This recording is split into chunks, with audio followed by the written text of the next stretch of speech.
Good evening. I'm Virginia Amos. It is Monday, May 17th, and we are into the second week of our interviews with all of the candidates for City Council who will be running in the June primary.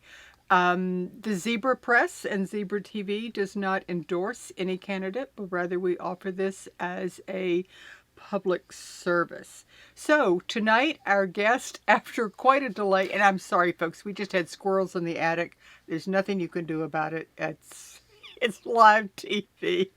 But I'd like to welcome our guest, Mark Shiffer. How you doing? Thank you for being here.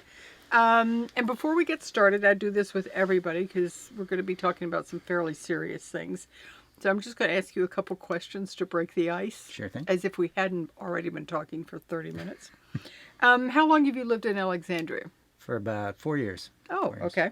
And where did you move from? So we moved down from Somerville, which is right next to Boston in Massachusetts. Yeah. Okay. Massachusetts. Okay. We lived there for 16 or 17 years before coming down to the D.C. area. Okay. All right. What 3 words best describe you? Shy.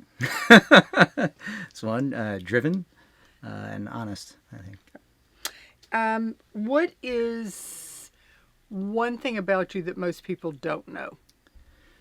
I play the flute and sing. I sang all through college and choirs. All Even right. had some solos. So. All right. And there's, I didn't turn my phone off. Excuse me, everybody.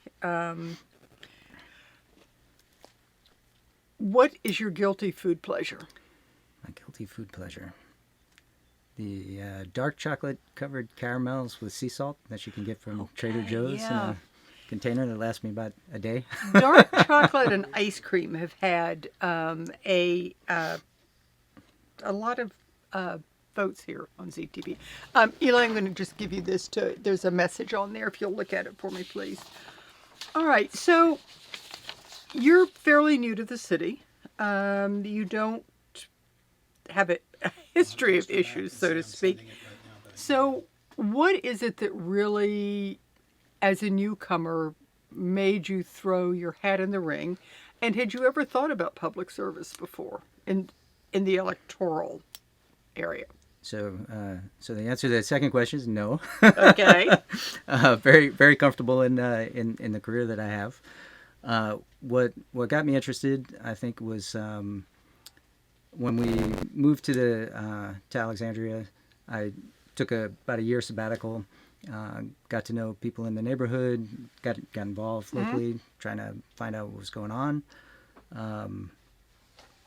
My neighborhood had some interactions with the city that I thought weren't good, and so I started looking into things, and the more I looked, the more I didn't like, and so then I decided to throw my hat in the ring and see if I could do a better job. Okay, well, I thank you for doing that. It's at times a thankless endeavor. It takes a lot of time. It takes a lot of energy, and it becomes like a second full-time job. Yep. So, Yep. Okay. So we know there's some particular hot button issues, but what have you seen in talking to people? What have you heard? Sure. And partly because because Alexandria does not have a ward system. So no matter where you live in the city, you actually have to listen to the entire city, Yep. which to me is just mind-boggling, just because of the different areas. Yep. So as you have gone from area to area, what are you hearing? So a number of things, and it's to your point. I think what you hear is on top of people's mind is different in different parts of the city. Obviously, in some parts of the city, flooding is a big deal. People are very concerned about that. People have had to do work on their houses to repair damage from flooding. Affordable housing is one that you hear throughout the city. People are concerned that prices are going up. It's hard to live in Alexandria. It's hard to afford to live in Alexandria for a lot of people. other issues that I've heard. Some people are interested in environment, but another big one is equity. Like that's one that's on a lot of people's minds. I think reflective of what's going on sort of a larger scale in the country. I think we're looking to improve some things with respect to equity in the city as well. So I think those are essentially the kind of at the top issues. top of the list. So how do you? We are going to get to these other questions, I promise. But how do you tackle something as broad and deep as equity? Where do you even begin? So it's interesting because I think that in terms of equity, we're lucky in the city of Alexandria because we have a lot of good people, both in leadership positions in the city as residents, and I don't think we have a problem to the degree of what we see in other places in the country and some of the things that are going on. Like, and I think in some respect we may be reacting to what's going on in the rest of the country as opposed to focusing on issues that actually where we do have problems with equity in the city. One of those areas I think is education and childcare. So I was a professor for a period of time. I actually would have stayed a teacher if it paid well. It's something that I'm very passionate about. And I think early education is one of those things that can really have an effect on equity. The disparities that we see on outcomes with children can be traced back to to what kind of opportunities they had at a very young age. Right. And just like people have trouble affording housing in Alexandria, a pre-K costs $20,000. That's some pretty serious money for tuition. So I think making that affordable and having universal pre-K for all residents would have a very large impact on equity. Another issue I think that we could solve here in the city, you mentioned with one of the other candidates, is childcare, which is another one, right? Like if somebody's working a job that pays $25,000 or $30,000 a year, that's not much money to live and to have childcare. And so I think making those opportunities available for citizens in that in that income range would have a big effect on their ability to provide for their kids. Like it's just I think it's again just a part of the equity puzzle. Okay. All right. Stormwater. I live in Delray, so I'm intimately familiar with the flooding that happens here. Are you in favor of taking some of the monies that the city of Alexandria is going to get from the American Rescue Plan and putting it towards absolutely that capital? Yeah, absolutely. I don't think anybody is against that. Yeah, I think it's it's not a reason that I got into the race to address flooding, but I think something like that is a core. It's sort of a core competency that the city has to provide is infrastructure that works, and we can't wait for other funds to come in to address the issue. I think it's it's gotten to an emergency situation, and we have to address it now. So yeah, and I think that infrastructure has taken on in some ways a new sexiness in that people are really paying attention to what it means. I said the other night, nobody looks underneath bridges, but the minute one falls down, then everybody starts blaming, somebody else. Yep. But if we're not looking under there to see what's holding it up, then we don't have anybody else to blame. Yeah, exactly. Yeah. And I think that's true everywhere. I mean, as a as somebody in the tech industry, we see the same thing in software. Nobody wants to maintain anything until there's problems and it all falls down, and then you're like, oh, why didn't we throw money in it before? Yeah, but I would think too that as we take care of that infrastructure, then everything around it improves. Quality of life, how money gets spent. If you're not spending dollars on revamping your basement, then you can be spending them someplace else. So it just makes so much sense to do it. It does, and I think it's cheaper in the long run if continually invest and maintain instead Yep. of waiting for an emergency and then you're at the whims of the market and Right, right. It's like you can't time the stock market. You can't time when you're going to buy and sell. Right. You just need to do it. So I know that the other day you responded, I think, to a comment that had been made, but it was about the Seminary Road project. Right. And basically, I have been asking people because to me, it's what it boils down to. Do you reverse the project? Do you leave it alone? Or do you make some modifications? Right. And I think you spoke to the idea of modifications, and you had some very specific things. Yep. Would you like to tell us what those are? Sure. So my takeaway, I went to all of the meetings. I live a couple blocks from Seminary Road, so I was engaged in the process with the city. And my takeaway from that was that there was, I think, broad agreement that something had to be done on Seminary. There were unsafe crossings. There were bus stops that people would get off and have to cross to the Seminary, with no crosswalks at all. So I think in that sense, a lot of good changes were made. But I also believe that there was a strong desire to leave it 4 lanes, to leave the capacity for the traffic to flow there. And my unprofessional analysis was that I think there's enough space there actually to have 4 lanes and still have a dedicated bike lane, pedestrian lane on one side. And I think that would have been a solution that would have perhaps not caused as much division in the community. You'd have bike lanes for those who want to bike, a safer place. You still put in all the crosswalks, and you would still have a very good change, and still allow the traffic to flow. So that's something that I would look into. But one of the comments that I made, in that response was we have to look at that in conjunction with the other priorities that we have in the city. And so I don't know how much money that'll cost to deal with. It's I've heard 700,000. I've heard 150,000. Yep. I don't know what the answer is, but that's something that we have to look into.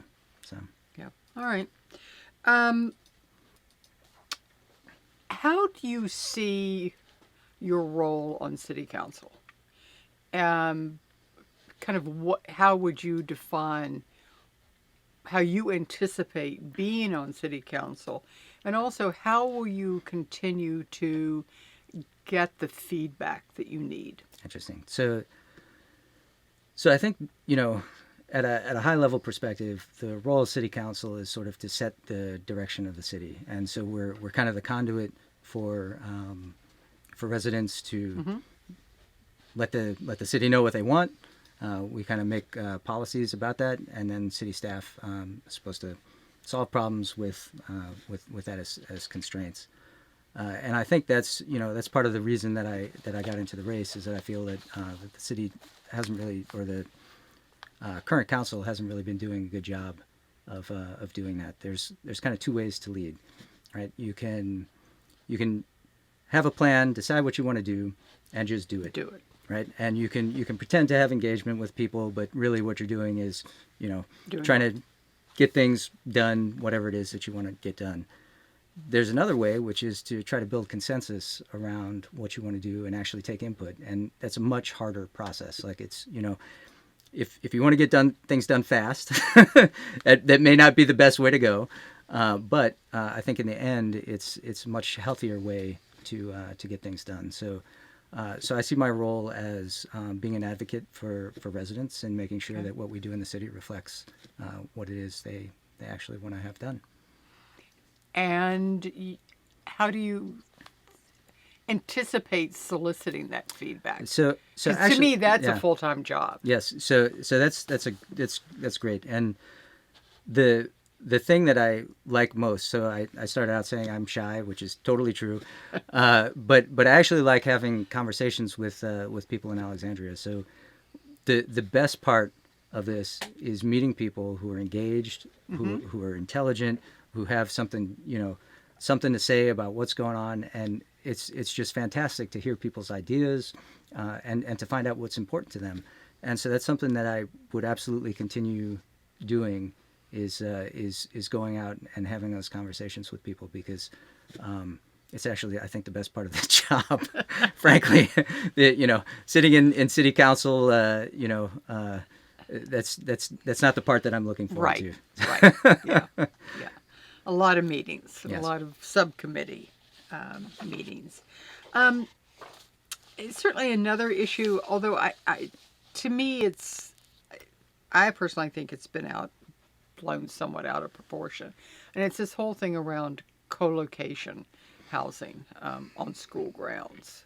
And I think that the idea behind it has kind of gotten lost, which was originally, it was after the police headquarters was built. And they realized that they had spent all this money on one building and it wasn't being used for anything else except that's the police department. And could there have been ways to make it function for other things in the city? Right. And if you're going to spend that much money, you might as well at least look at how you can use it in other ways. I think, I mean, the only thing that I've heard against co-location is housing. I think that there's a lot of uses that we already have, like at the high school, Chinkapin pool is right next to it. Right. Like it's a community pool.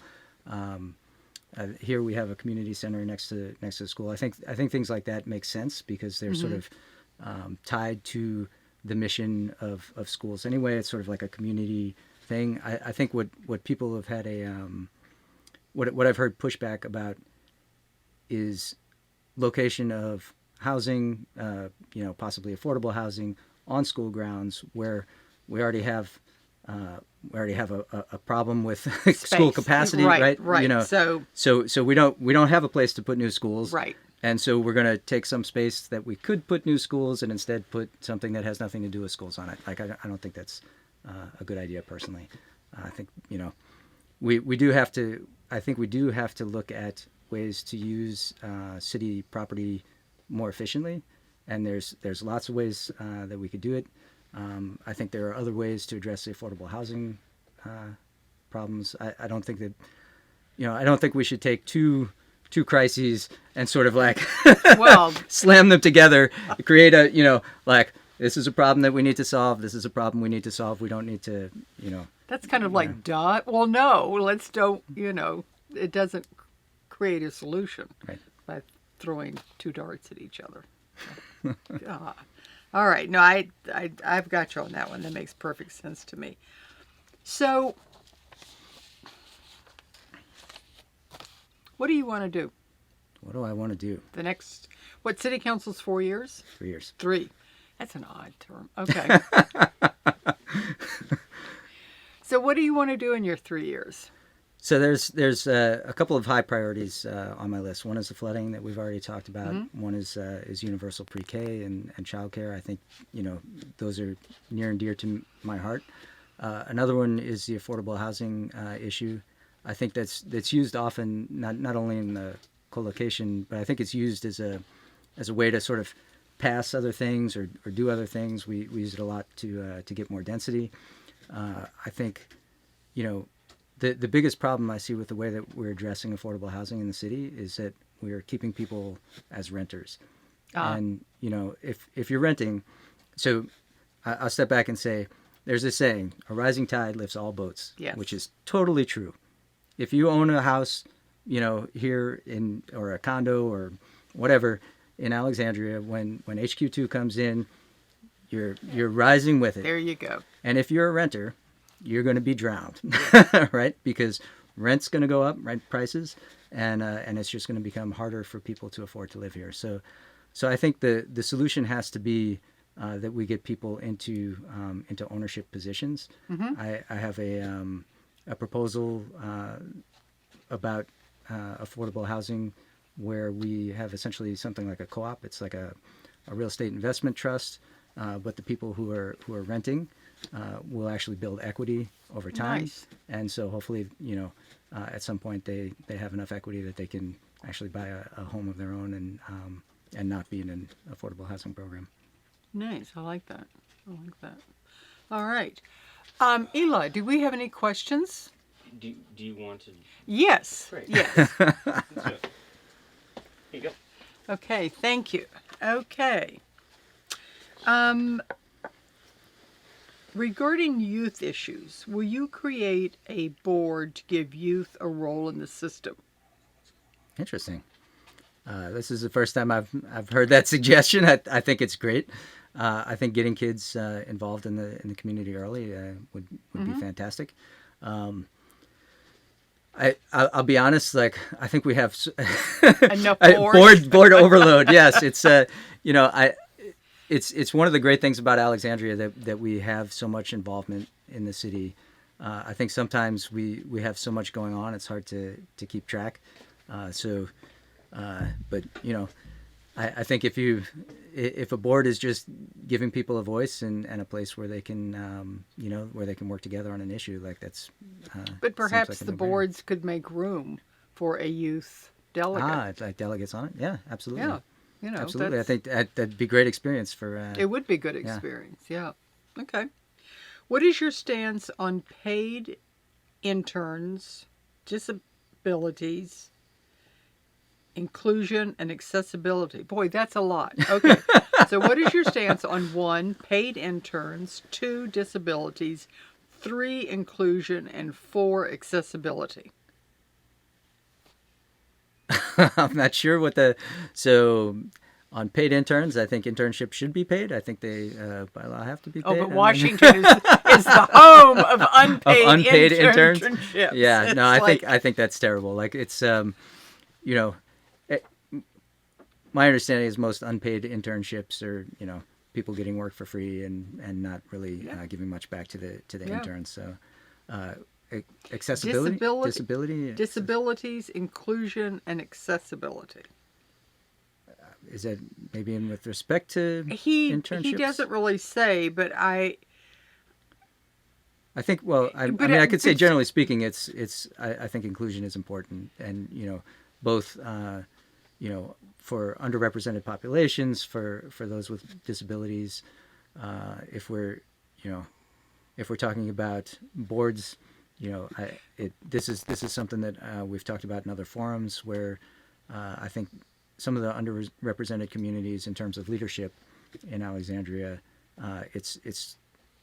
we have to do something to allow them to participate. Like the way that we set up these boards, that it may not be possible for somebody to participate even if they want right. to. But this also kind of speaks to equity across the board because if we include everybody, then we're making it more equitable, and we hear about those issues that we wouldn't ordinarily hear That's right. about. Okay, so this is a fun one. When not campaigning, which is what, every day, 24 hours a day. What TV series do you binge watch? Binge watch. So actually, I don't watch TV. Okay. I say that with an asterisk. So we did watch Mandalorian. My kids are big Star Wars and MCU fans. So we did watch WandaVision and Mandalorian, but it's sort of like in my house, like there's no TV during the week. We're on the weekends we watch some TV shows or a movie or something, and we're busy You're busy doing other stuff. busy doing other stuff. You're busy campaigning. So I'm just sitting here thinking, you've been here 4 years. What is it what do you really like about Alexandria? And So- did you come here specifically, or did you Yeah. come here to take a job? So we moved down to the DC area because my wife took a position at NASA headquarters. Okay. And so that's what brought us down from Somerville. And when we made the move, so Somerville is probably the most liberal town in the most liberal state in the country, right? I mean, it makes Boston look conservative.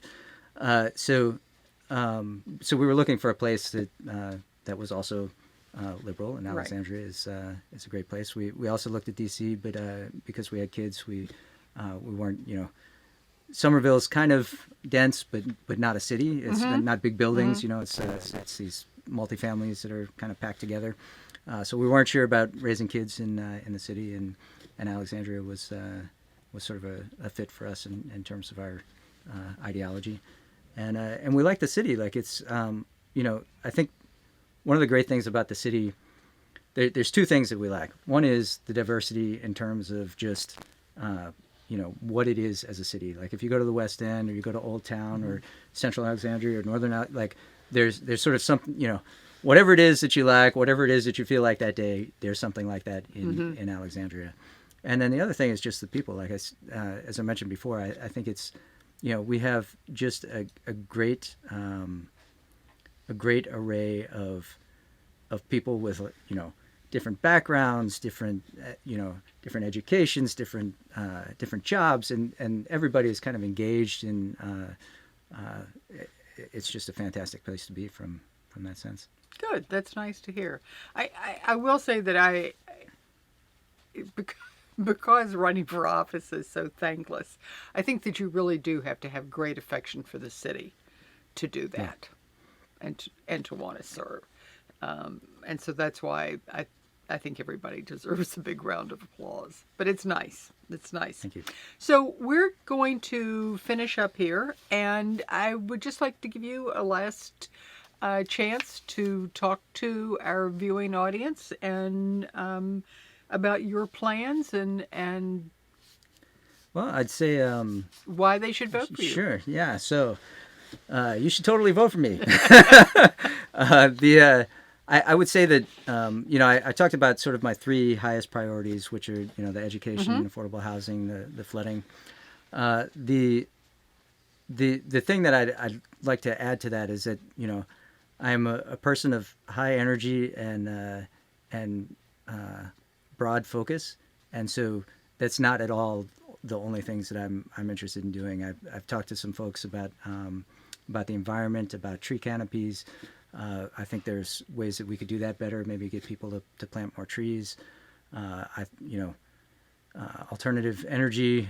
I think getting solar. We have a solar program. It gets back to what I was saying, that like we actually have a number of great programs in Alexandria that you probably don't know about because there's 150 of them and nobody's got the focus to pay attention to all of them. Right. And so as a city, we're not actually I think championing any single thing and getting something done to a high degree. And so what I would like to do is I would like to pick, certain areas, and for 3 months as a city, let's just focus on planting trees. Let's focus on solar. Let's focus, right?